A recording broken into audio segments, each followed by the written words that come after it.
Olá pessoal, a gente está começando mais um podcast e na participação de hoje eu tenho o vereador Enaldo Prata Aguiar, alguém com uma longa experiência na área política, também já na área educacional também, uma pessoa que a gente tem acompanhado o trabalho na Câmara e que tem levantado grandes questionamentos do interesse da comunidade. Então, por isso que hoje o nosso convidado é voltado para a área da política, porque a gente quer trazer esses assuntos, discutir junto com a comunidade e já pedir o seu comentário, seja nas redes sociais, se você estiver nos assistindo, ou no YouTube, ou de repente nas plataformas de áudio, você pode deixar o seu comentário para nós. É muito importante ter o seu feedback, ter a sua opinião, assim como a gente respeita a opinião das pessoas, a gente espera também que você respeite a opinião que vai ser expressada aqui. É claro que a gente é muito aberto a ouvir todo mundo e esperamos também o seu feedback. Vereador, seja bem-vindo a esse bate-papo com a gente vai conversar um pouquinho aqui sobre tudo, mas eu queria que o senhor se apresentasse para as pessoas que estão nos ouvindo e nos assistindo. Quem é o vereador Enaldo? Olá, Marlon. Marlon, falar de mim é fácil, né?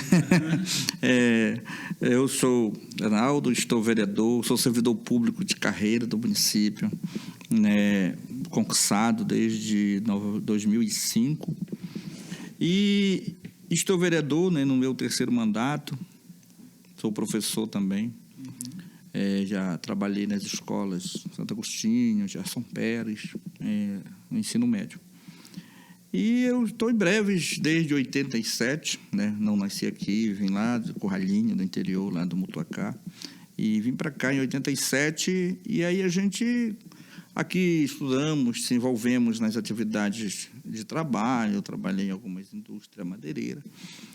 E depois eu militei para a área da política, né? Me envolvi aí na questão, primeiramente, da política social. Eu fui envolvido na questão das lideranças comunitárias, lá pelo Centro Comunitário da Cidade Nova.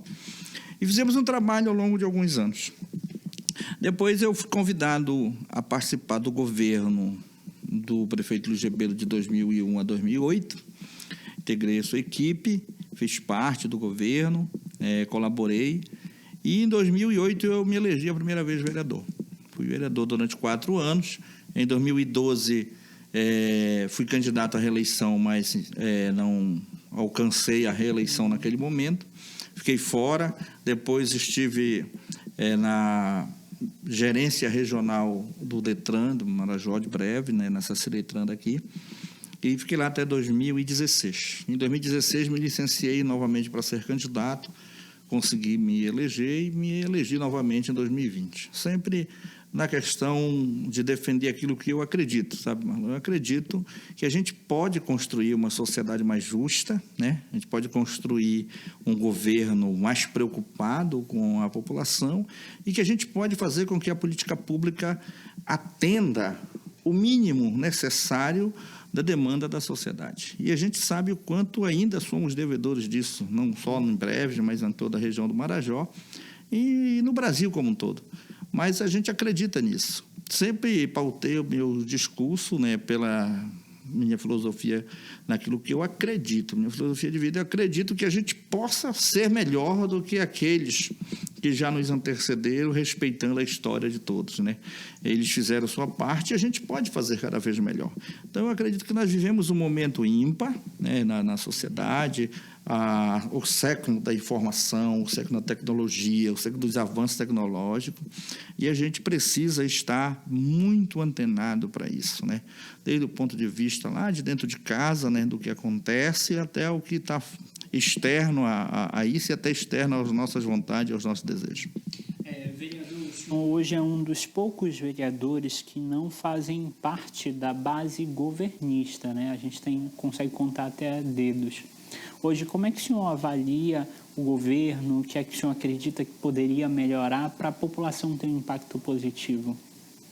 Olha, Marlon, um pouco mais de responsabilidade do governo, do ponto de vista dos pontos principais que o município hoje enfrenta.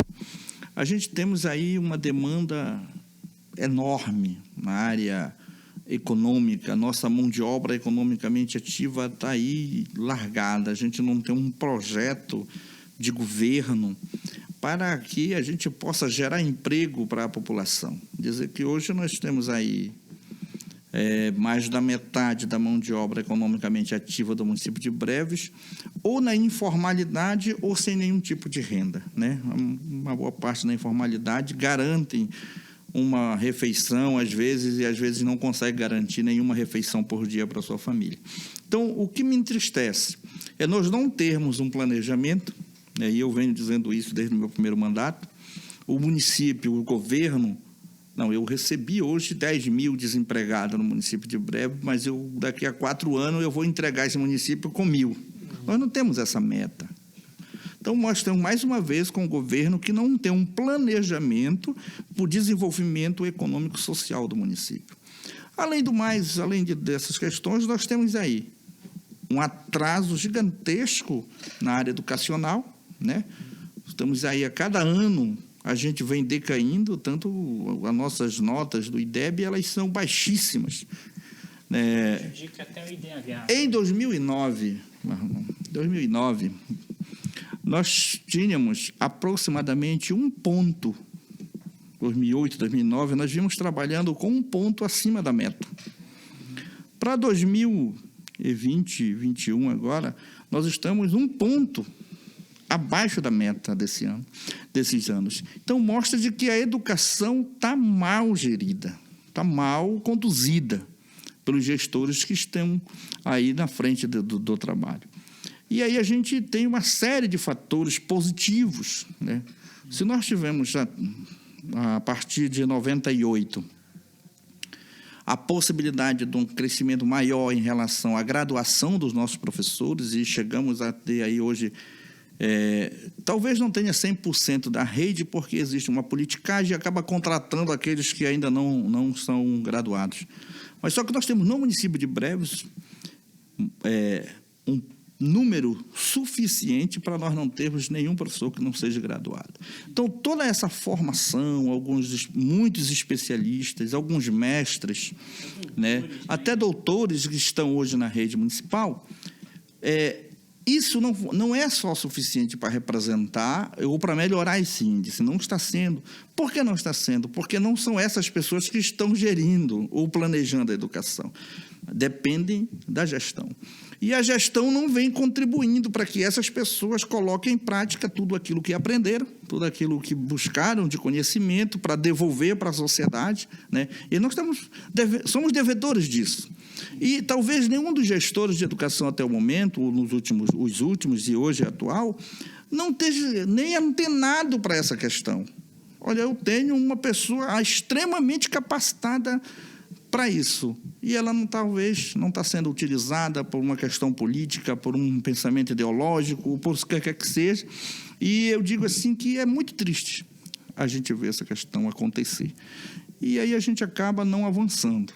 E a gente tem aí outras questões. A nossa cidade ainda é uma cidade que não dispõe de saneamento básico, né? Nós não temos isso, não somos conhecedores disso, não é verdade?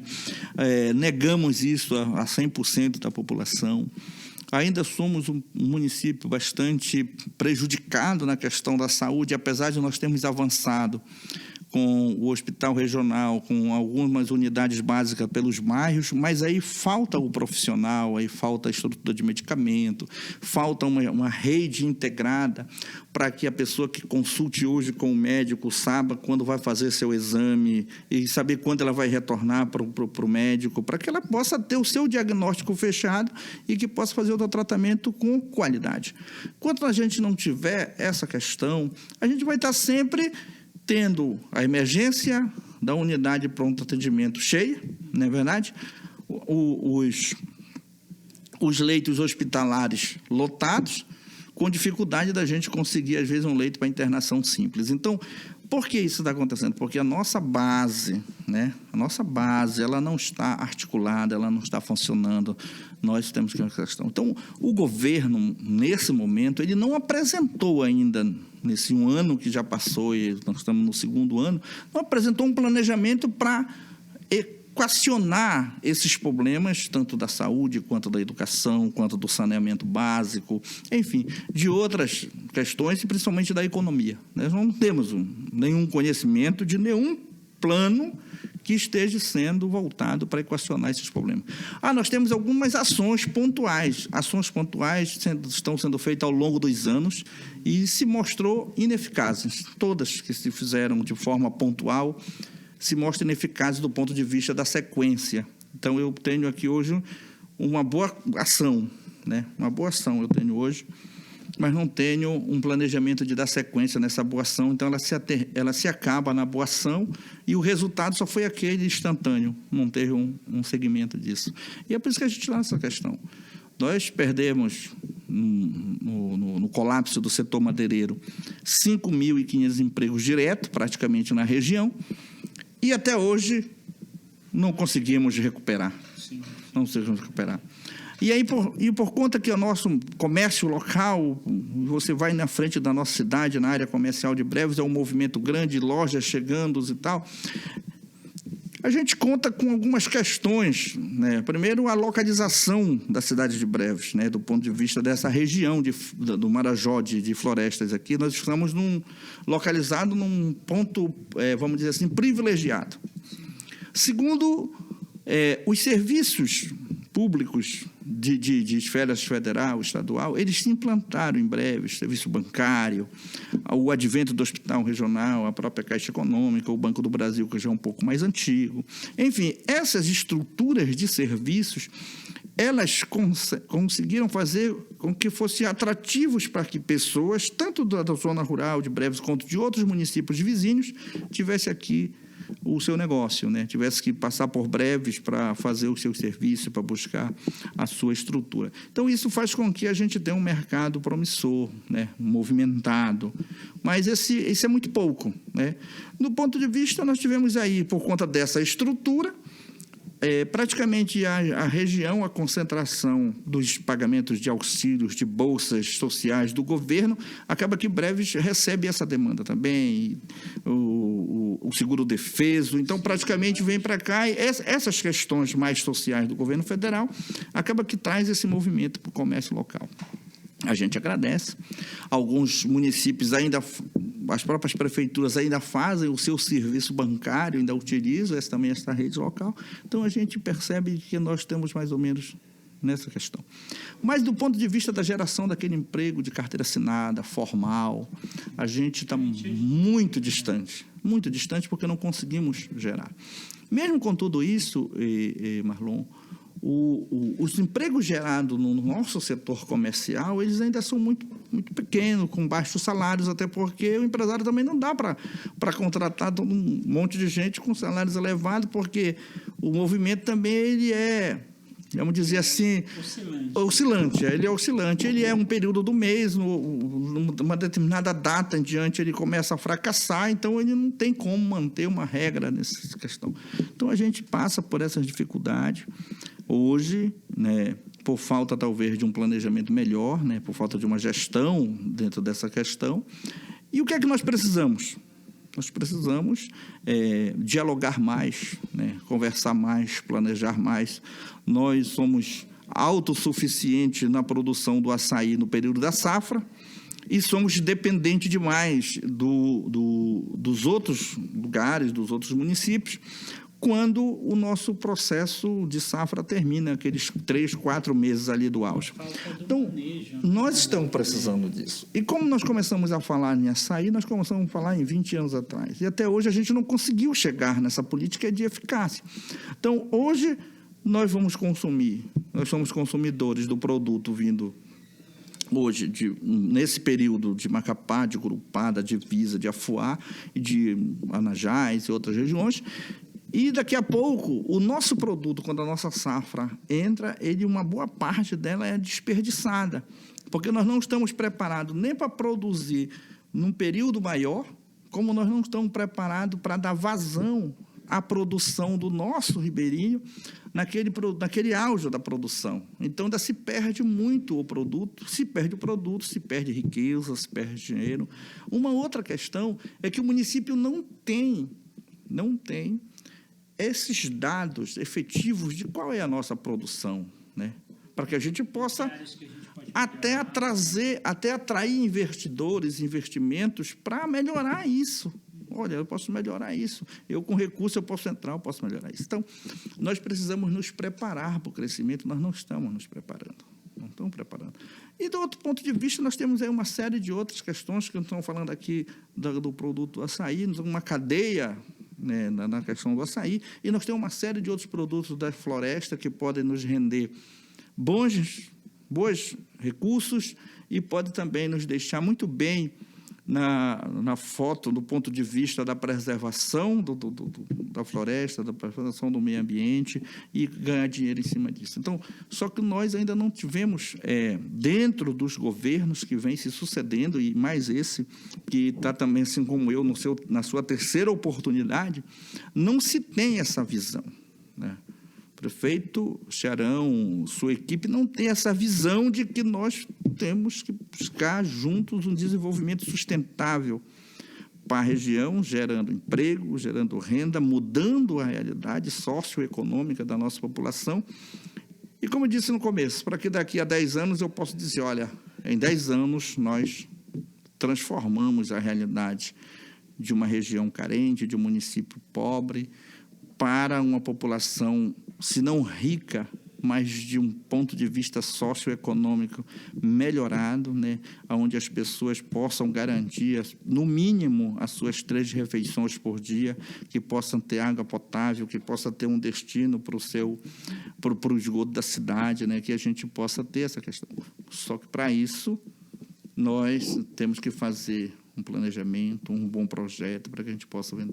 E do ponto de vista de outras questões, Marlon, a gente tem acompanhado, né? Sim. Surge um amigo, um colega, um empresário, uma pessoa que se dá bem, que consegue, numa visão, extrair alguma coisa de tudo isso e ganhar o seu dinheiro, crescer, né? Isso tem acontecido muito. O que é, às vezes, muito pouco para a realidade, enquanto um sobe, às vezes, 4, 5, 10, né? Entendi. Vereador, eu tenho uma opinião bastante particular quanto à nossa produção rural. Eu ainda acredito que a nossa agricultura ela pode ser um motor econômico, porque hoje, o senhor falava ainda agora há pouco, que nós temos um ciclo econômico. Na verdade, eu tenho um diálogo muito aberto com muitos empresários, muitos anunciam com a gente, e eles sempre falam que, normalmente, o recurso ele é a prefeitura. E esse recurso, quando ele é liberado, ele vai durar um comércio aquecido entre 10 e 15 dias no máximo. A partir daí, declínio até novamente a prefeitura liberar as folhas. E aí, quando a gente vai quarta e sábado, ali às margens, e começa a chegar aquelas embarcações, a gente percebe o quanto que o nosso dinheiro, que poderia estar circulando aqui dentro, ele vai para fora. Aí a gente vê as frutas, a gente vê os legumes, a gente vê a essência em si da produção. O senhor acompanhou a questão do arroz aqui, dessa produção que era feita aqui da borracha, em que a gente tinha esse ciclo em que nós produzimos e conseguimos trazer dinheiro de fora. Hoje é o inverso. Hoje o nosso dinheiro ele é captado aqui, que vem através de fundos da educação, da saúde, até mesmo essas instituições que o senhor falou, hospital regional e tantas outras coisas, as pessoas consomem aqui. Só que o problema é que o nosso dinheiro ele não fica aqui. O senhor tem essa mesma visão? Olha, Marlon, a gente tem discutido muito sobre essa questão, principalmente na questão da base de sustentação alimentar, não é verdade? Nós, não tenho dúvida, consumimos aí 70%, 80% da questão alimentar do dia a dia do cidadão brevense, e isso vem de fora, né?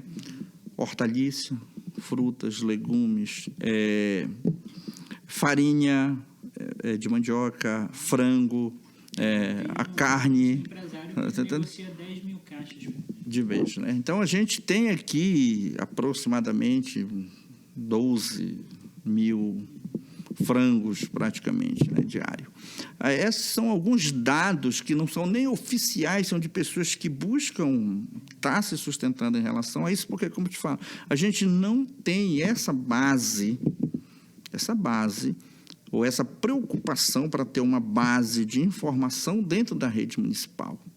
Do que se consome, da onde é que isso está vindo. Nós compramos farinha do Rio Grande do Norte, nós compramos farinha do Maranhão, do Pará, lá de Acará, de outros municípios do Pará, de Portel, e, enfim, nós compramos farinha dessa região. O que acontece? Lá gera o emprego, não é verdade? E nós temos essa capacidade aqui. E o que é que está faltando aqui? Está faltando investimento. Nós não vamos conseguir, Marlon, produzir farinha para vender em grande escala na maneira artesanal que nem eu aprendi a fazer lá no interior com meu pai, com meu avô, e que eles aprenderam com os pais deles, com os avós. Está entendendo? Nós não vamos conseguir. Um forno, uma boa equipe numa casa de farinha artesanal, como a gente conhece, o máximo ali é 5, 6 fornadas de farinha, dependendo do forno, entre uma lata e meia, naqueles fornos grandes de cobre que a gente já quase nem vê mais, 2 latas.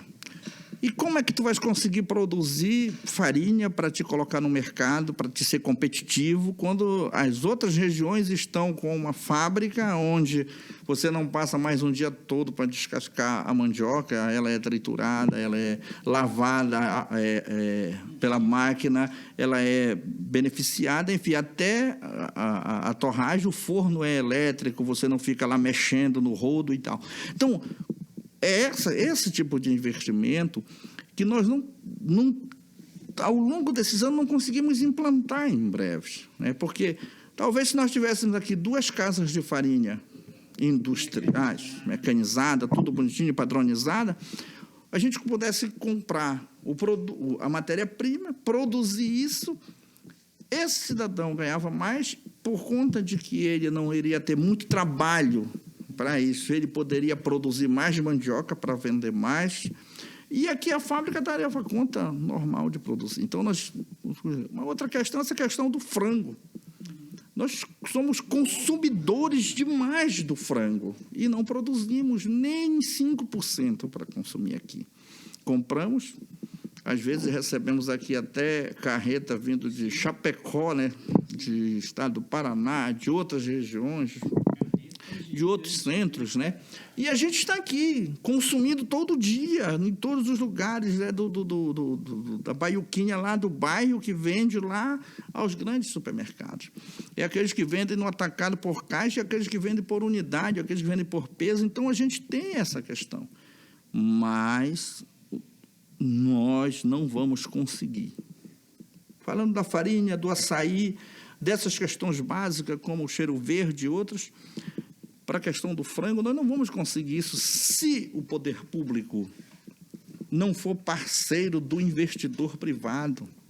Nós temos que apresentar essa parceria para o investidor privado, oferecer para ele talvez até as condições necessárias para que ele aqui se implante e olhe, nos enxergue como uma possibilidade, é claro, dele ganhar o dinheiro dele, porque o investidor não vem para perder, ele vem para ganhar, dele ganhar o dinheiro dele, né, ter lucro em cima de nós, mas que a gente possa ter aqui. Aí o que é que nós vamos ter? A geração do emprego. Então, nós vamos ganhar, porque aqui nós vamos gerar o emprego, e vamos ganhar também porque esses investimentos vão pagar impostos, o município vai arrecadar mais, então nós já estamos ganhando 2 vezes, e vamos ganhar a 3ª vez porque esse produto que vem de tão longe e que chega aqui, vamos dizer, 1 quilo de frango a 12, ele pode estar sendo produzido aqui a 9, porque vamos baratear ele no transporte, né? Nós vamos ter essa questão do frete, nós vamos ter uma série de outros fatores que chega aqui que tudo vai onerar no preço final. Então, quando nós fizermos isso, nós vamos se auto-beneficiar em relação a isso. E esse trabalhador que está empregado, ele consome no comércio local. Não é verdade? Então, se a gente pensarmos desse jeito, e se o prefeito tiver essa noção, mas isso não pode ser, isso é um plano para longo prazo. Não, isso é para curto prazo. O frango, ele é entre 40 e 60 dias para te produzir. Então, o que nós precisamos é oferecer essas condições. Onde estão essas condições? Essas condições estão na prefeitura. O município detém essa questão. O município abre as portas, os bancos públicos e até os privados têm os recursos para isso, mas precisa-se que a gente apresente para esse investidor que vai até se endividar no banco, apresente os resultados disso. Como eu vou garantir que eu vou ter mercado para isso? não é verdade? Nós não vamos conseguir, Marlon, trazer para cá uma indústria para produzir carro. Sim. Isso é mais difícil, porque é fora da nossa realidade. Porque o cara que está num grande centro, ele produz porque lá ele tem maior número de consumidores. Já pensou tu produzir carro aqui para te ter que vender, para ser comercializado em São Paulo, que é onde é o centro maior do Brasil?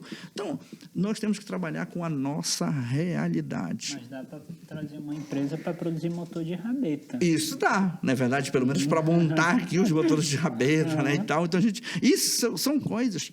Mas isso onde é que nós vamos descobrir isso? É no planejamento, ouvindo todos. E aí eu acho que está faltando muito para os governos, e principalmente para o prefeito hoje, é ouvir a sociedade, ouvir aquelas pessoas simples e que estão todo dia no batalha, que têm conhecimento de vida enorme para nos dar e nos ajudar a buscar soluções para os nossos problemas. Então, eu acredito muito na construção de uma sociedade através do diálogo, do debate.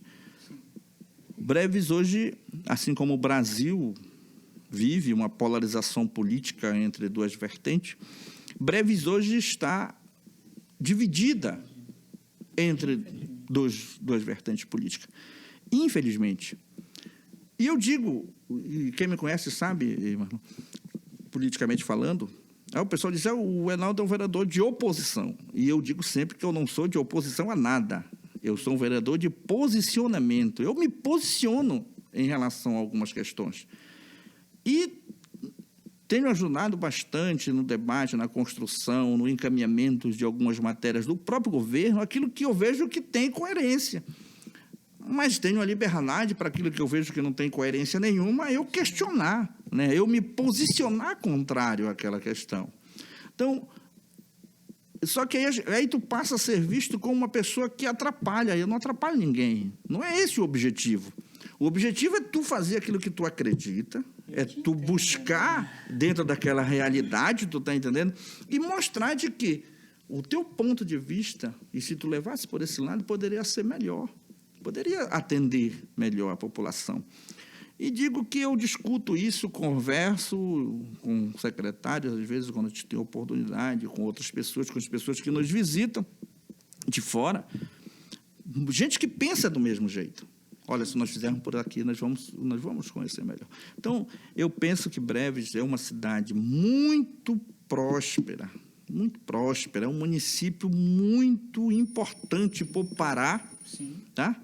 É o principal município desta região, é a principal cidade desta região, e que tem muito a crescer. Só que nós precisamos de mais maturidade política para que nós possamos deixar o processo eleitoral para o momento eleitoral e cuidar do processo político-administrativo da cidade, dos problemas e das conquistas, para esse momento que nós estamos exercendo os mandatos. Os mandatários não podem atrapalhar o movimento econômico porque discordam do empresário, né? O mandatário não pode criar problema com aquele que não é do seu lado porque ele pensa de forma diferente. Não é assim que se governa. Se governa para todos. Todos estão na sociedade. E todos que saem pedindo voto, Marlon disse a mesma coisa. Olha, eu quero trabalhar para ver uma Breves melhor. Não é verdade? Só que nós não vamos construir uma Breves melhor fazendo as mesmas coisas que já não deram certo ao longo do tempo, conchavos políticos, negociata, não é verdade? Nós não vamos melhorar a educação se a prática da questão das contratações, das nomeações dos cargos técnicos e dos cargos de gestores da educação, se elas forem negociadas dentro de quatro paredes, enquanto a sociedade não participar disso para entender aquilo que é melhor para ela, não vão mudar, não é verdade? Não vão mudar. Se eu pego o melhor técnico possível e afasto ele, ou aquele técnico que já vem há longos contribuindo, ele já tem uma experiência maior, mas porque ele não tem o mesmo pensamento ideológico político, eu tiro ele daqui, coloco para colar, encosto ele, tem gente que fica até sem mesa, né, para trabalhar, eu não vou melhorar a educação, porque eu estou jogando fora a experiência daqueles que já vinham contribuindo, para vezes para colocar pessoas que estão chegando e que precisam daquele conhecimento para somar o seu, que está com uma mente mais fresca, está com mais vontade até, mas que precisam dessa questão, dessa interação. Nós precisamos interagir, as pessoas precisam conversar sobre isso. E aí a gente pensa dessa forma. Eu nomeei 18 diretores de escolas, muitos que concluíram ontem e que hoje estão na gestão, gerindo pessoas que já estão 30 anos, 35 anos, que têm uma longa experiência e porque não tem o mesmo pensamento ideológico, político, partidário, encosta e não utiliza aquelas pessoas. Assim nós não vamos melhorar. Nós só vamos melhorar quando nós tivermos as habilidades suficientes para agregar o conhecimento dos que já estavam, com a vontade e a mente daqueles que estão chegando, porque, com certeza, aquele que chega, Marlon, ele está com um desejo maior de trabalhar. Mas, às vezes, ele se atrapalha só no desejo, porque lhe falta, às vezes, experiência, lhe falta vivência naquele assunto, convivência naquela realidade, não é verdade? Porque cada um... Tu vê aqui, a Breves é o município de Breves. Breves é um município de Breves. Mas a realidade de um lugar de Breves, dentro da própria cidade de Breves, é diferente do outro. Sim. Né? Porque os bairros são diferentes, as dificuldades, às vezes, são diferentes. Uma escola, ela tem a sua particularidade em relação à outra. Porque aqui, às vezes, tu tem um público que tem, assim, um nível cultural já, de famílias... Aqui tu tens uma outra questão, ali tu tem uma escola onde as pessoas vivem bem mais fora desse contexto social, bem mais abaixo da linha da pobreza. Então, essas realidades, elas não são iguais. Então, tu não pode, como gestor, não respeitar isso e não buscar fazer com que entenda dessa forma a tua gestão. Sim. Te adequa a essas realidades que são pontuais dentro do teu programa de governo. Nós estamos falando da cidade. Imagina tu sair daqui para o interior, tu que conhece, que tu que é do interior, e ver essa questão. Então, como nós vamos melhorar a educação do interior? Como nós vamos melhorar essa questão do multisseriado, que ao longo dos anos vem sendo dessa forma? Como nós vamos melhorar o aprendizado do aluno, hoje, do chamado circuito, que é aquele aluno que está do 6º ao 9º ano, e que pouca aula tem, por conta de que o planejamento adotado pela CEMED dos últimos anos não contempla para que ele tenha um efetivo ensino ali presente. Reinaldo, eu observo muito, por exemplo, nós já temos um ensino defasado na área urbana, agora quando a gente vai para zona rural é um absurdo, porque assim, a gente encontra crianças, adolescentes já no 6º ano, que ainda não sabem ler. E como essas crianças e adolescentes chegaram até esse nível de escolaridade?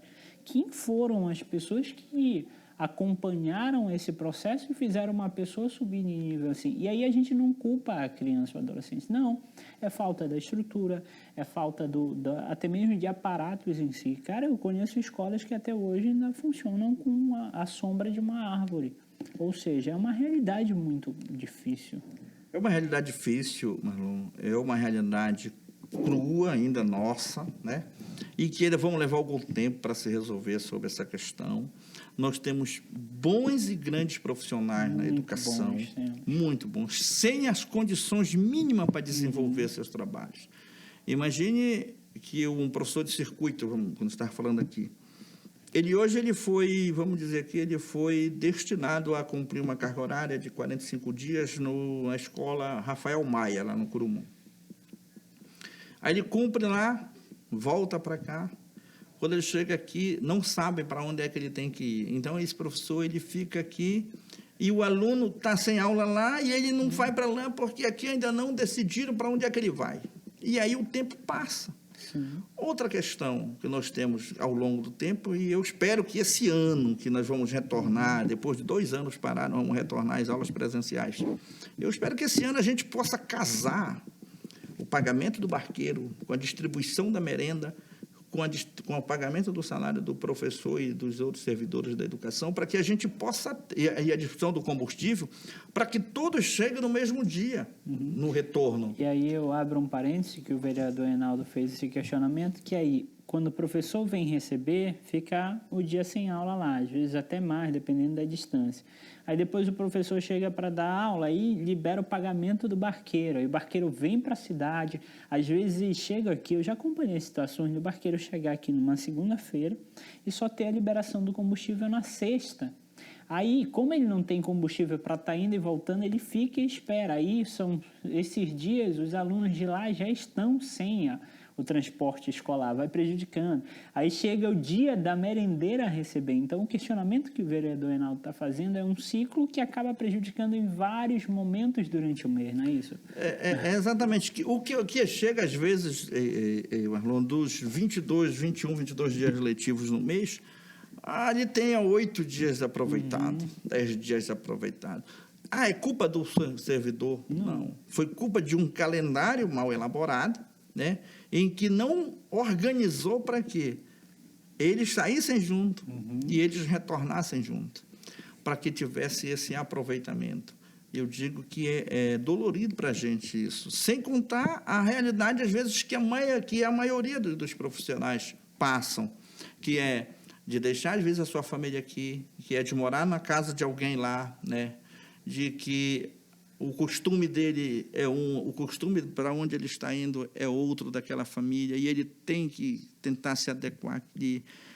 Às vezes, uma família onde ele está parando, numerosa, e aí ele precisa daquele período, daquela concentração, às vezes, para corrigir trabalho, corrigir prova, elaborar a aula e tal. Então, essa é a nossa realidade. Nós precisamos nos planejar também para essa questão, porque tudo isso prejudica na hora. Se o professor não tem um espaço adequado para ele elaborar a sua aula, para ele planejar a sua aula, ele vai ter dificuldade para conduzir esse conteúdo para aquela classe. Então, nós precisamos de toda essa questão. A educação em todo o mundo e todos os países que se desenvolveram, as cidades, os estados, foi por investimento na educação, né? O investimento da educação são várias questões. Você parte aqui da valorização do trabalhador, do servidor, do professor e dos demais servidores da educação, a essa questão da organização, a organização do próprio conteúdo, adequar o conteúdo à realidade da criança, a participação da sociedade, da comunidade no processo de aprendizado, porque se a comunidade também ela é presente na escola, a gente consegue ver com que esses alunos eles conseguem se desenvolver mais, se a família for presente, se ela frequentar a escola de vez em quando, for lá com o professor. E não é para brigar com o professor, não, mas é para indagar do professor como está o seu aluno, como está o seu filho, o que é que dá para melhorar, se está conseguindo ou não. Então, todas essas questões faz parte da educação. E a gente precisa disso. E uma outra questão que não há país no mundo que não se desenvolva se não produzir aquilo que consome, não é verdade? Ou se tem muito dinheiro para comprar o que os outros consomem, né, o que os outros produzem lá fora, não é verdade? Ou você tem que buscar jeito de produzir, e aí você tem histórias ao longo do... Estava lendo alguns artigos incríveis sobre Israel, né? Israel é um exemplo de nação que no meio do deserto produz morango, produz de tudo, e consegue ser autossustentável, se tornou uma potência na medicina, se tornou uma potência também em armamento e é um país do tamanho de um município. E incrível como eles cresceram. Vocês estão vendo como o vereador Reinaldo está vereador, mas o principal tema é que ele gosta de falar é educação porque ele é professor. Então, vamos seguindo aí nesse time.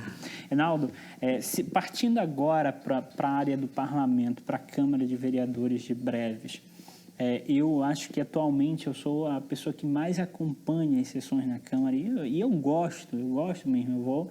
As pautas lá, às vezes tem 2 pautas aqui, tem que escalar um repórter. O repórter tem que ir para tal lugar. Se tiver a Câmara, eu vou ficar com a Câmara e mando a pessoa para outro local.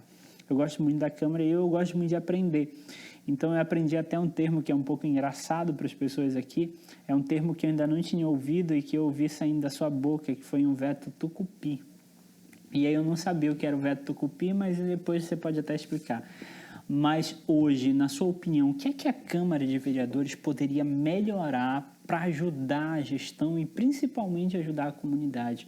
Porque, de fato, lá, se a gente for calcular, nós temos 17 mil representações, que foram a quantidade média ali dos vereadores, e na média alguns tiveram bem mais de que 1.000 votos, mas outros tiveram inferiores, então a gente vai para essa média. O que é que o parlamento poderia melhorar para auxiliar o município e a população? Acho que duas coisas. Acho que a população deveria cobrar mais, né? Acompanhar mais, né? Porque se houvesse essa cobrança mais assim do posicionamento do parlamento, essa questão. E a outra questão é debater mais. O parlamento ele é constituído para o debate, para a discussão, para as ideias, não é verdade? Para ouvir. A gente ouve pouco, o parlamento ouve pouco, a sociedade participa pouco. E, por conta disso, acaba que o que se traz ou que se leva para dentro do parlamento para se discutir são ideias individuais, ou de cada um, ou de um grupo, não é verdade? Ou do governo, ou de quem está contra o governo. E também a liberdade de atuação. Eu acho que nós ainda, nessa questão, nós ainda estamos muito atrasados do ponto de vista de que a valorização do mandato, do ponto de vista da liberdade de opinião do parlamentar, ainda está muito, muito longe de ser alcançado na nossa realidade de Breves. E aí eu acabo, às vezes, votando aquilo que não concordo ou concordando com aquilo que não é o meu ponto de vista. E aí, por conta dessas questões, porque eu estou entrelaçado com alguma situação, porque eu sou dependente de alguma coisa, porque eu sou ligado politicamente a isso ou aquele outro assunto. Então, a Câmara de Vereadores de Breves, ela precisa dizer que o parlamento é realmente independente. Mas independente não é essa questão de dizer, não, eu não recebo na folha de pagamento da prefeitura, não é isso. É independente dos seus atos, nas suas ações, né? E, quando eu digo isso, Marlon, eu não estou dizendo para você deixar de ser governo ou virar oposição, ou deixar de ser oposição e virar governo. Não é isso. Eu estou dizendo que a gente precisa construir ideias, não é verdade? Quando eu digo que eu sou um vereador de posicionamento, eu já votei em várias matérias e até já defendi matéria do governo naquilo que eu acredito que é importante, que eu concordo.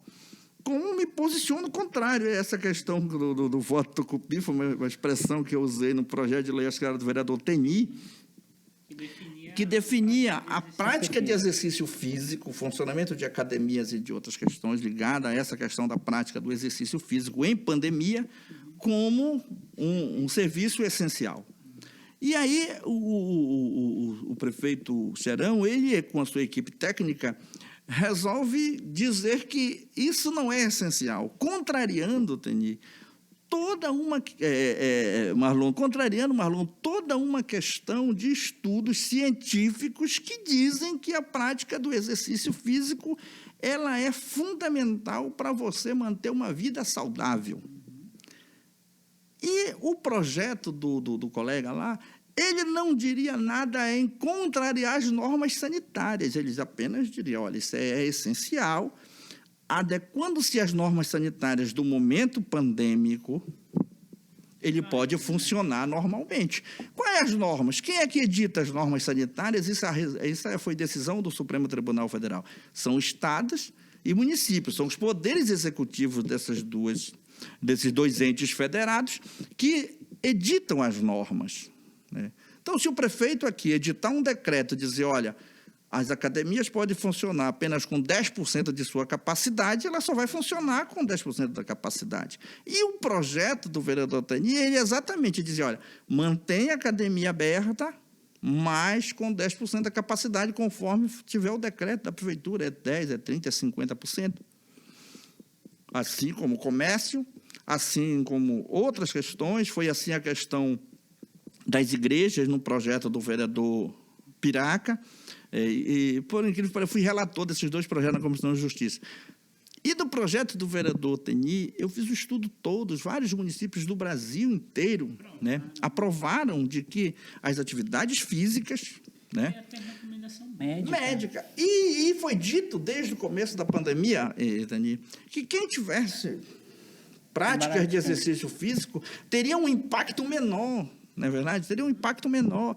Aquele que nem eu, que estou gordo, foi dito isso durante a pandemia, não é verdade? Que para nós o efeito, se fosse contaminado, era maior do que aqueles que estão, né? daqueles que estão ali com seus corpos saudáveis. E para ficar saudável, você tem que fazer o exercício físico. Então, eu não entendi, digo que eu não compreendi, eu até brinquei com a questão da Procuradoria do Município, acho que eles não leram o projeto, né, para que pudesse aconselhar, aconselhar o prefeito a não vetar um projeto. Foi por isso que eu disse, olha, esse veto é tucupi. Por que tucupi? Porque tu não é da base do governo, esse teu projeto não pode passar aqui.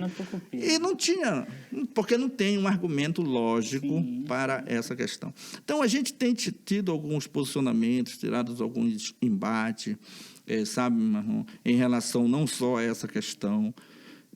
Elas são outra, eu venho desde o ano passado, né? Acho que tu és conhecedor, estive aqui na TV, em Marajó, contigo uma vez, falando sobre a questão da iluminação pública, né? A questão da iluminação pública, ela não é um direito universal, como a saúde e a educação, não é verdade? Ela não é um direito universal. A iluminação pública é um direito adquirido, que tu comprou ela para te ter. Né? Tu pagou por ela, não é verdade? Lá, lá no SUS, não. Se tu és contribuinte ou não, tu chegou, tem que te atender. Não é verdade? Tem que te atender. Tu chegou, tem que te atender. A iluminação pública, não. Você é morador da cidade, da área urbana da sua cidade, e quando você paga a sua energia, você paga a tarifa de iluminação, a contribuição de iluminação pública. Então, você comprou um serviço.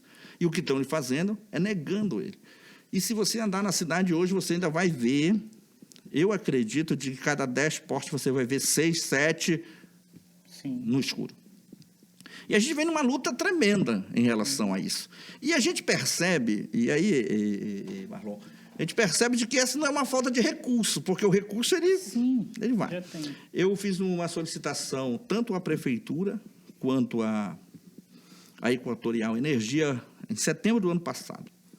Até o final de setembro do ano passado, a Breves tinha lançado 900 e uns poucos mil, eu não sei a fração aqui, mas era quase R$1 milhão, que foi lançado na arrecadação de iluminação pública. A Equatorial repassou à Prefeitura, até naquele momento, efetivamente, 286 mil e alguma coisa. Isso quem me disse foi o secretário que respondeu o requerimento nosso na Câmara e a própria Equatorial, o secretário Ícaro. E esse documento está na Câmara. De posse disso,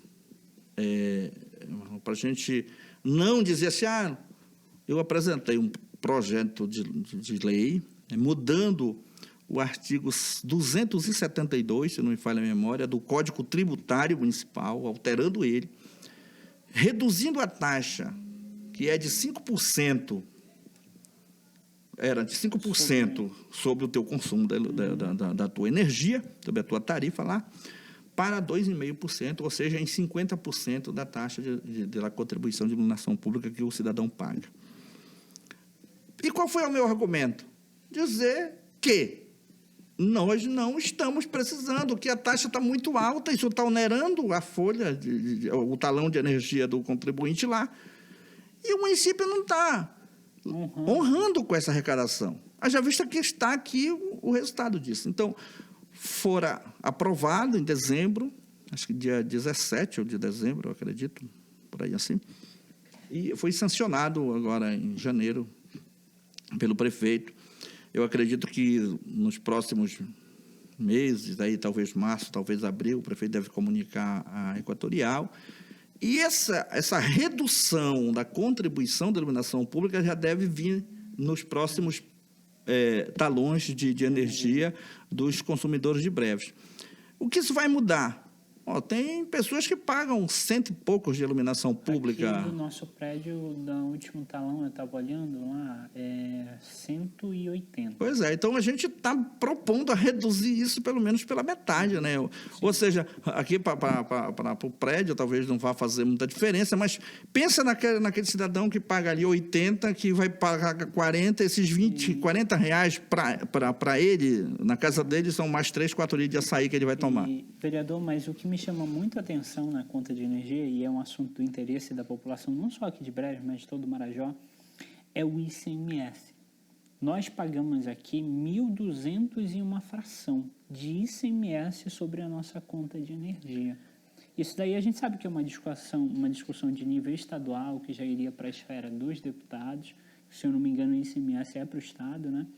Mas é algo assim que, na minha opinião, prejudica muito o produto final, porque a gente está quase no nível de pagar a mesma quantidade por aqui ser um CNPJ, e aí eu me coloco no lugar do empresário, já tem dificuldade de gerar emprego. Aí ele vai pagar uma conta de energia, e o ICMS dele é quase que o mesmo valor do consumo, é pouco abaixo do valor do consumo, e ele pagando o ICMS disso. Você já, de alguma forma, tentaram discutir isso?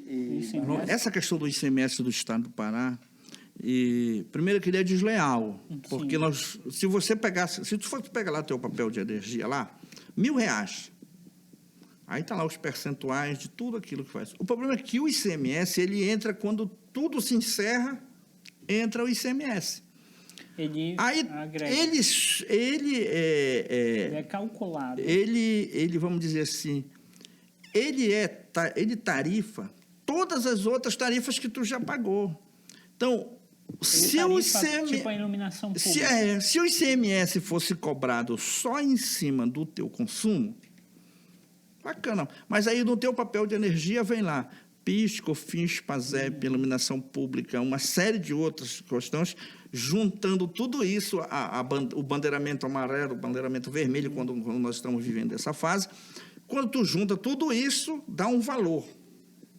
E aí o ICMS entra em cima de tudo isso. Se tu pega lá um papel de R$1.000, tu vai ver que de consumo mesmo, de energia, não chega a 500, é 470, por aí. Assim. Eu estava vendo o nosso consumo. É menos de 50% o teu consumo do que tu pagas. Com imposto, com tudo. Né?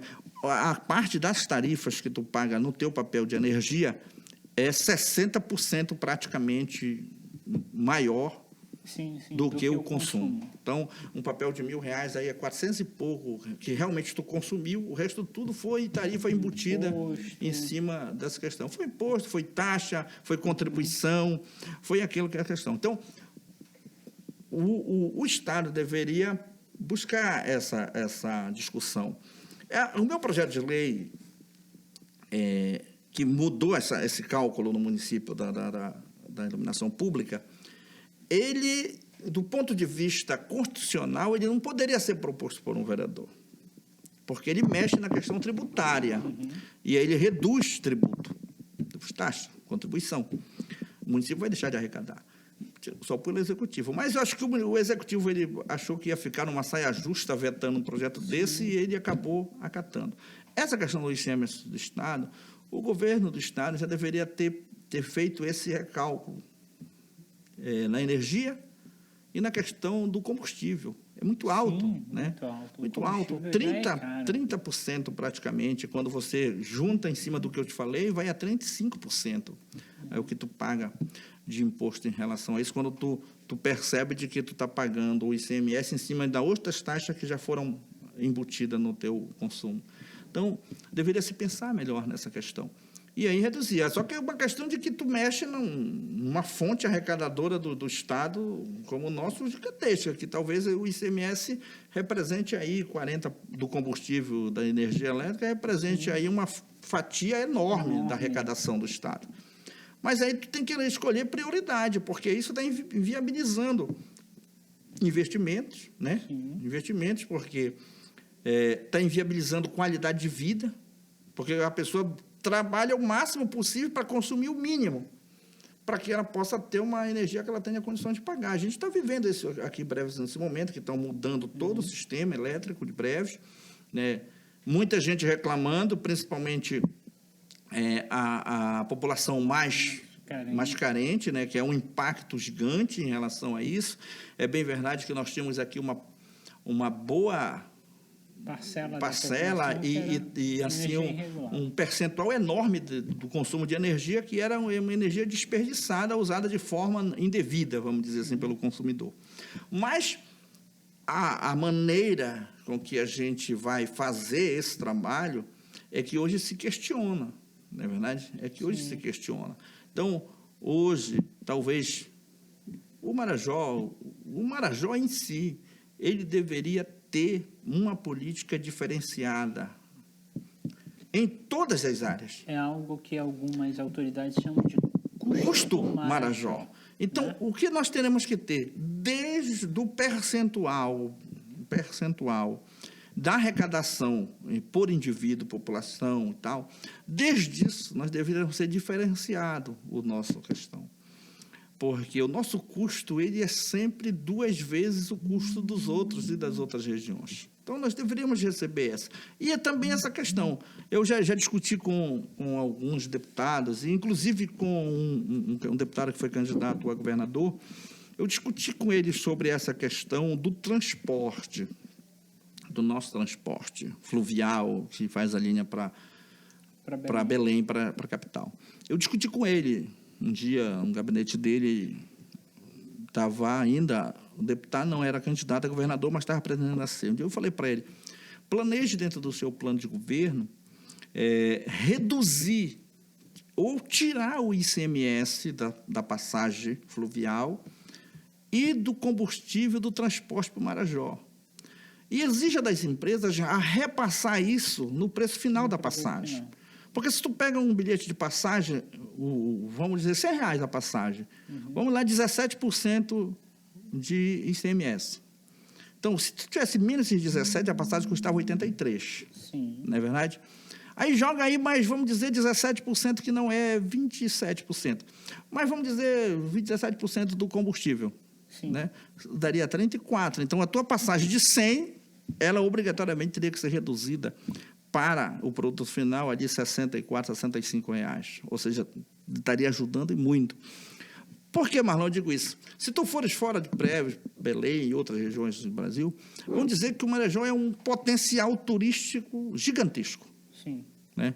E do ponto de vista da nossa natureza exuberante, dos rios, das florestas e tal, da nossa fauna, da nossa flora, de tudo. O problema é que quem vem para cá para fazer turismo, nas condições de viagem que nós temos. Nós nascemos e criamos na beira do rio.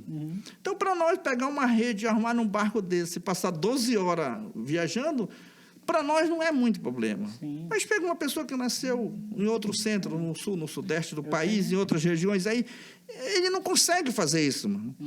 E mesmo o que está na capital, Marlon, tu com um tanque de combustível, vamos dizer assim, 50 litros de combustível, um pouco mais, tu vai em Salinas e volta no teu carro com 4 ou 5 pessoas dentro da tua família. Vamos dizer que hoje a gasolina está cara, isso custa para ti R$500. Né? Só que se tu vieres com essas 5 pessoas para Breves, por exemplo, na passagem de rede, tu paga 500 só para chegar aqui. Não é verdade? Numa viagem que para lá tu gasta 3,6, 4, numa viagem para cá tu vai gastar 12. Numa questão que tu vai no ar-condicionado do teu carro sentado bonitinho, e para cá tu vai passar 12 horas de extremo desconforto para essa pessoa que não está adaptada à nossa região. Então, se nós não oferecermos condições para que essas pessoas se interessem em vir para cá numas condições melhores, nós não vamos atrair ninguém. Nós vamos continuar aqui. E aí nós vamos continuar fazendo nossos eventos que são bons da nossa região, para quem? Para nós mesmos. E aí nós tiramos dinheiro do e da outra, né? Estamos só invertendo de mão o dinheiro, não estamos atraindo investimento pelo turismo, porque nós não estamos oferecendo essa questão. Então, precisamos também nessa questão debater isso e melhorar essa questão dos atrativos, não é verdade? Concordo. Se nós tivéssemos, Marlon, tu conhece, se nós tivéssemos aí um investimento nessa logística de apresentar o Lago do Socó, o Lago do Jacaré, para que as pessoas visitassem, nós teremos ganhos astronômicos com essa questão. Sim. Porque são pontos maravilhosos para ser vendido, para a pessoa visitar, para a pessoa consumir. Só que como nós vamos levar alguém a essa questão, né, dessa logística aí? Não só lá, mas nós temos outras questões. Nós temos praia que buia no meio do rio aqui, no verão aqui, não é verdade? Que a gente poderia estar explorando isso nesse período. Só que como nós vamos fazer isso? Não temos uma certa estrutura, o município ainda não pensou nisso, não é verdade? Para que um investidor possa ali fazer um investimento melhor, para que essas pessoas possam se acomodar e tudo mais. Só que, como eu falo sempre, tudo passa pelo planejamento do município, porque o investidor também não vai se jogar para lá sozinho. E aí? Se eu não tenho nenhuma linha normal de transporte para essa região, não é verdade? Então, como é que eu vou fazer isso? Verdade.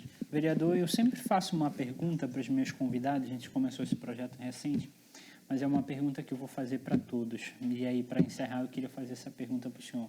Quando o senhor partir, quando o senhor literalmente morrer, o que é que o senhor queria deixar para a população de Breves, para o Marajó, como herança, como legado? O que é que o senhor sonharia para essa região e o que o senhor gostaria de deixar? Eu gostaria de deixar para a região, para os meus filhos, para os meus netos, um município melhor, uma cidade melhor, onde todos pudessem viver respeitosamente, com condições dignas, onde todos tivessem acesso aos serviços públicos de forma, e eu luto para isso, sabe, Marlon, para que a gente possa garantir isso.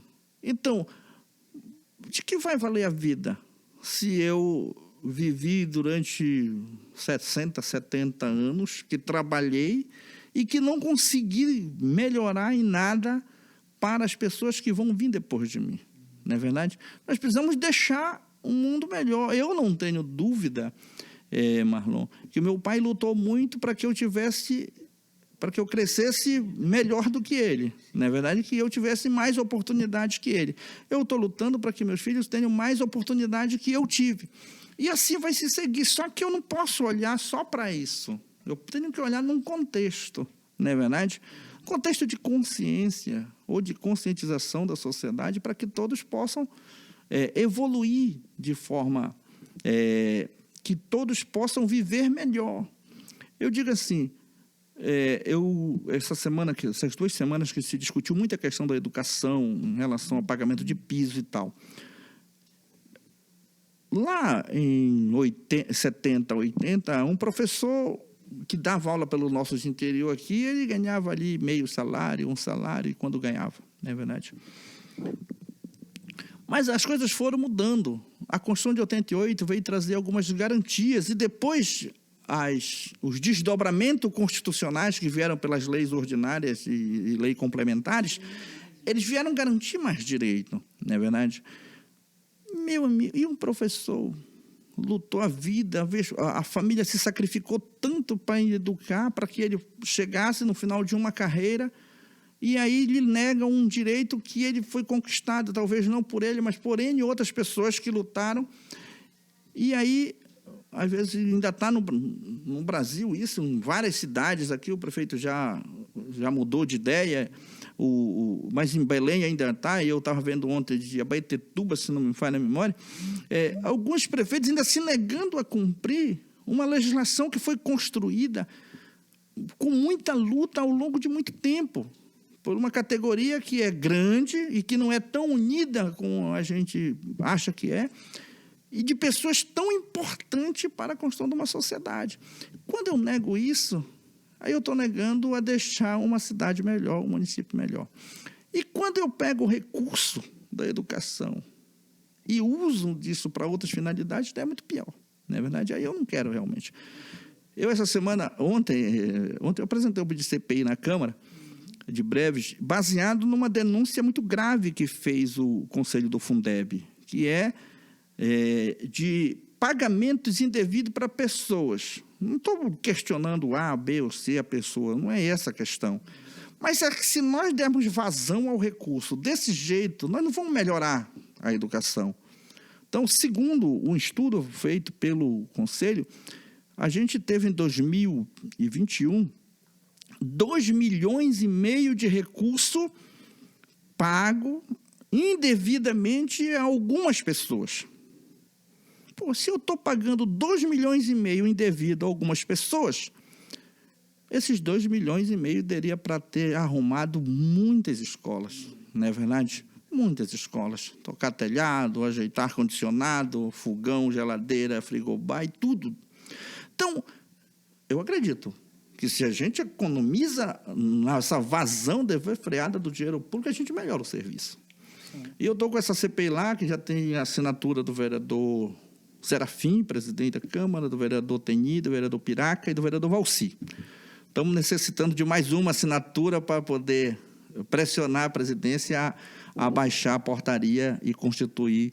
Então, como é o andamento dessa CPI? Hoje o senhor apresentou lá na Câmara, na verdade ontem, não foi? Apresentou na Câmara. E agora, os trâmites, como é que funciona? Até mesmo para alguém que não conhece. Olha, como nós temos 17 vereadores e não pode cortar um no meio, e a Constituição diz que é 1/3 do parlamento que abre CPI. Então, nós precisamos de 6 assinaturas, né? E nós temos 5 hoje. Mas está lá, vai ficar lá durante essa semana para... Até quanto tempo pode ficar? Não tem assim, regimentalmente não tem um prazo determinado para isso, né? Nós só vamos ficar lá, acho que até na semana que vem, aberta a receber essas assinaturas.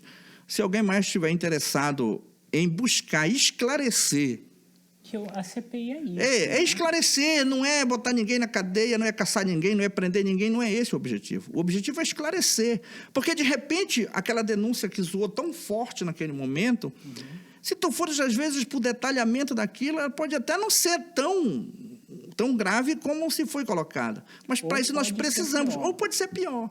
Só que quando nós fomos, sabe, Marlon, buscar pelo portal as folhas das outras secretarias, nós começamos a perceber que há realmente um disparate enorme de valores entre pessoas que exercem a mesma função, tá entendendo? Uns ganhando muito pouco e uns, em relação àqueles que ganham muito pouco, ganhando muito. Né? Em relação àqueles que ganham muito pouco. Não é que o cara, tu está ganhando demais dinheiro, não é essa a questão. Mas em relação àquilo que é básico da maioria, um ou outro salta. O teto, né? É o piso e o teto. O outro salta. Então, para essa questão é que nós queremos apurar. Porque quando a gente faz isso, primeiro que nós desestimulamos o servidor. Aquele que está ganhando menos e percebe que o companheiro dele que está do lado fazendo as mesmas coisas está ganhando 3 vezes o que ele ganha. Por que eu vou ter que me esforçar, não é verdade? Eu vi que, apesar da denúncia ter sido apresentada pelo Fundeb, o senhor arrolou mais secretarias. Por quê? O senhor verificou também essa mesma situação nas outras secretarias? Entrou quais secretarias? Entrou saúde, entrou administração também, né? Como as outras secretarias estão vinculadas à Secretaria de Administração, aí nós arrolamos só a administração, porque as outras secretarias, tipo obras, assistência, cultura, elas estão vinculadas à folha gerada pela Secretaria de Administração. Vereador, eu estava acompanhando uma situação que, inclusive, vai render um conteúdo para nós, de jornalístico, que é sobre o piso dos servidores da saúde. E aí, como a gente está quase que saindo da pandemia, a gente não pode dizer que a gente saiu, ainda estamos convivendo com isso, mas a gente ainda percebe uma desvalorização, porque o discurso é que são os nossos heróis, que a gente reconhece o trabalho deles e tudo mais, mas quando eu vou para um dia a dia, a minha mãe, ela passou por um procedimento cirúrgico, ficou uns dias no hospital, e aí o meu pai também. Nesses dias eu aproveitei para conversar com muitos profissionais da saúde, dentro da saúde. Então eu encontrei um servidor que estava dobrando 3 plantões. 3 plantões, convivendo, praticamente morando dentro do hospital, porque ele queria fazer um investimento na casa dele, e aí ele estava trabalhando mais do que o normal. Justamente por conta dessa questão do valor salarial ser muito aquém de um piso de outros municípios e de outras regiões. Vocês já acompanharam isso? Já geraram discussão sobre isso?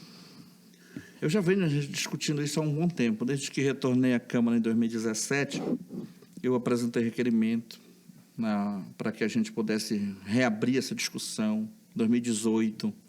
Em 2018... foi criado um grupo de estudo entre gestão e servidores para fazer um rascunho de uma reformulação no PCCR da saúde.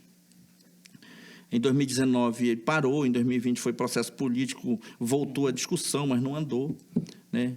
E o ano passado houve esse comprometimento, até porque o prefeito que aí está, na sua campanha, aí no seu programa de governo, ele prometeu isso ao servidor da saúde. E até engariou os votos dentro dessa questão.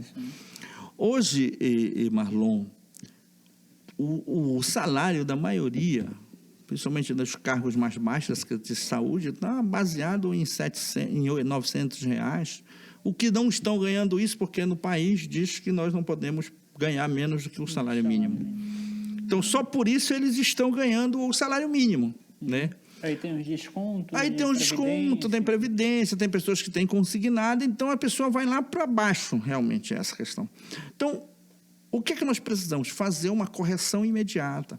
Eu, em 2020 e o ano passado, 2021, em relação especificamente à pandemia, eu chamei a discussão várias vezes para que nós fizéssemos um projeto de lei, assim como estados e alguns outros municípios fizeram, para aqueles servidores que estiveram à frente da pandemia, que estavam no quadro, que estavam ali no dia a dia, em reconhecimento do que fizeram. Porque, Emanuel, não adianta eu bater palma, eu postar no Face, não adianta eu dizer que o cara é herói, se quando aquele cara que eu digo que é herói, ele retorna para a casa dele, ele está preocupado se o filho almoçou, se o filho jantou, se vai ter ou não café amanhã, ele não tem. Primeiro, esse servidor que vai cuidar de vidas, e vai cuidar de vidas que estão com dificuldade, ele tem que sair da casa dele tranquilo, para que ele possa exercer a sua função, sem se preocupar com o que ficou lá.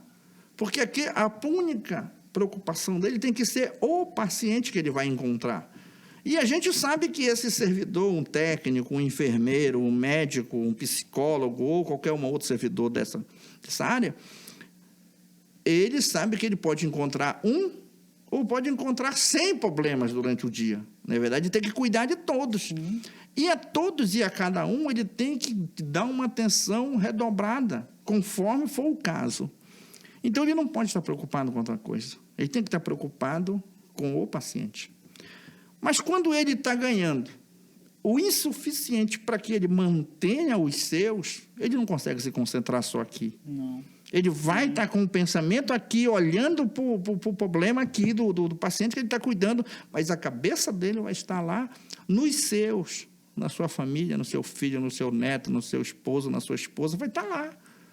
Porque ele está preocupado com eles lá. O que é que vai acontecer com eles? O que é que vai estar esperando ele quando ele voltar? Não é verdade? Então, essa questão nós precisamos discutir.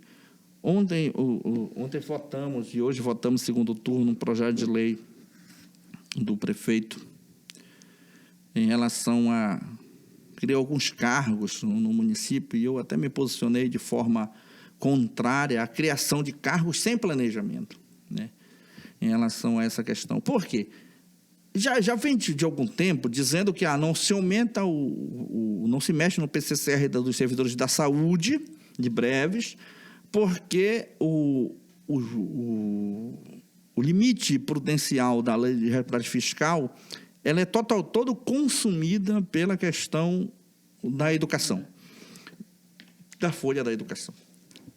2 anos, 2020, editaram uma nova regra em relação ao Fundeb, que disse que os municípios tinham obrigação, até então, de gastar mínimo de 60% do Fundeb com folha de pagamento, elevaram para 70% do recurso total.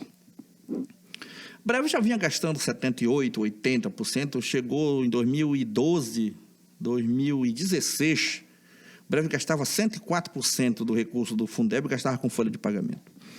Deu uma melhorada em 2017, principalmente em 2018, 2019, e aí voltou a crescer, e o ano passado vai se fechar, eu acredito que 78% ou 82%.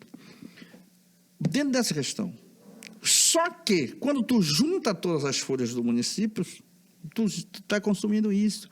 E aí a saúde, que até 2020,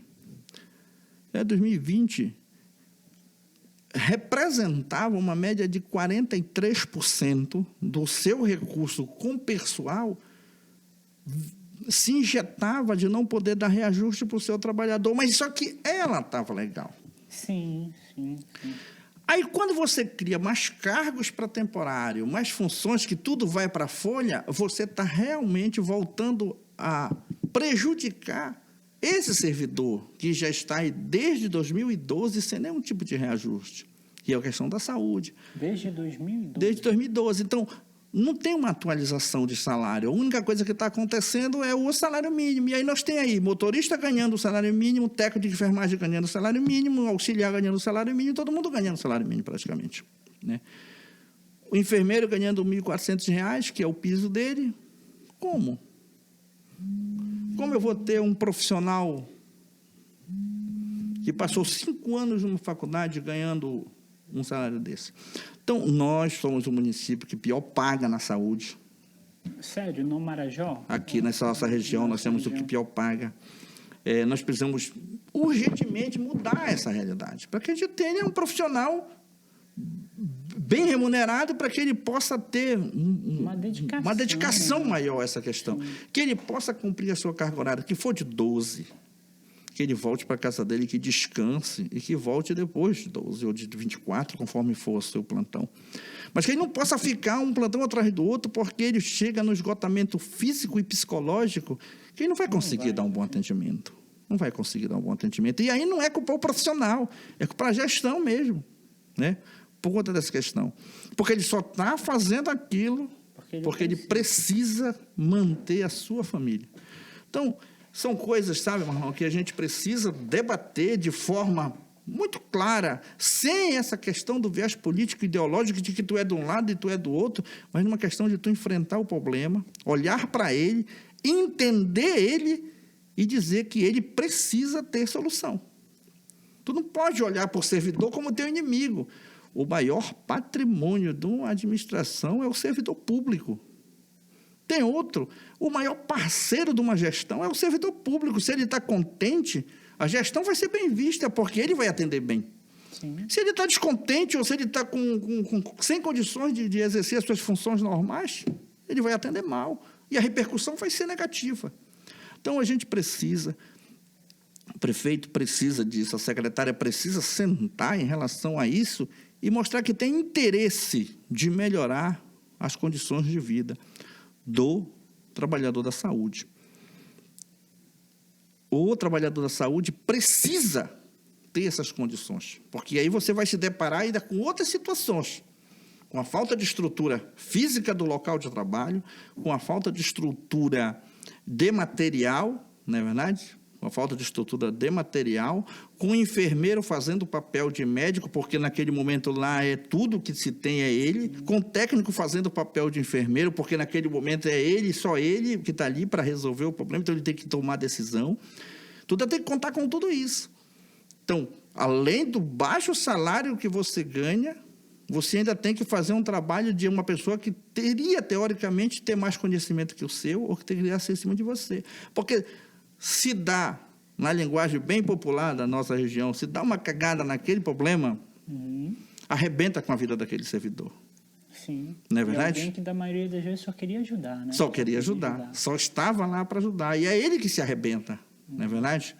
E aí tem que entender também o seguinte, por que ele tem que também estar bem com ele mesmo? Porque o acompanhante, o familiar do paciente, ele está num nível de estresse, muitas das vezes, que não tem controle emocional. Sim. E aí ele descarrega em cima daquele servidor que não tem nada a ver com o problema dele, mas porque, às vezes, o cara está lá e não consegue encontrar nem agulha para aplicar, às vezes, o soro, porque não tem, né? E ele vira para o parente do paciente e diz, olha, eu não tenho isso daqui, dá para te comprar ali, aí ele desconta tudo aquilo nele. Então, por isso que nós temos que valorizar bem o trabalhador da saúde. Não é bater palma na rede social, não é postar no Facebook, não é dizer que o cara é herói, não é nada disso. É reconhecer que o trabalho dele é um trabalho extremamente importante e que precisa ser muito bem remunerado para que ele esteja sempre bem em relação a sua vida, a sua família, as condições de trabalho que ele possa desempenhar cada vez melhor. Muito obrigado, vereador Enaldo. É sempre um prazer aprender, ouvir um pouquinho mais. A gente está aqui com esse propósito de crescer junto. Queria que o senhor deixasse suas considerações finais e também falar aí com as pessoas que estão nos ouvindo e nos assistindo. Obrigado, Marlon, pelo espaço. A gente só agradece, né? Estamos à disposição. Né? Eu sou vereador de estar na Câmara. Eu vou para a Câmara todo dia quando eu estou na cidade. Então, quem quiser falar comigo, eu estou lá de 9 horas, 8h30 até 1h. Todo dia a gente está lá. E agradecer mais uma vez, né, o espaço, agradecer a oportunidade, dizer para as pessoas que a gente trabalha para que as coisas melhorem, mas nem sempre a gente consegue dentro dessa questão.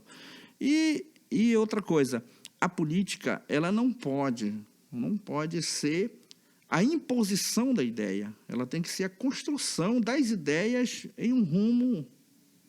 Eu aprendi com a minha colega, a vereadora Orquídea, de que a gente diverge para convergir, né? A gente busca ali a divergência para chegar ali, convergir num assunto que a gente possa ter ali a representatividade da ideia de todos. E não é impondo, mas é negociando, conversando, dialogando. Hoje eu achei na Câmara um requerimento do vereador Hermógenes, que foi debatido e que depois a gente praticamente mudou tudo e ele aceitou essas transformações para que a gente pudesse ter um aproveitamento melhor da ideia dele, né?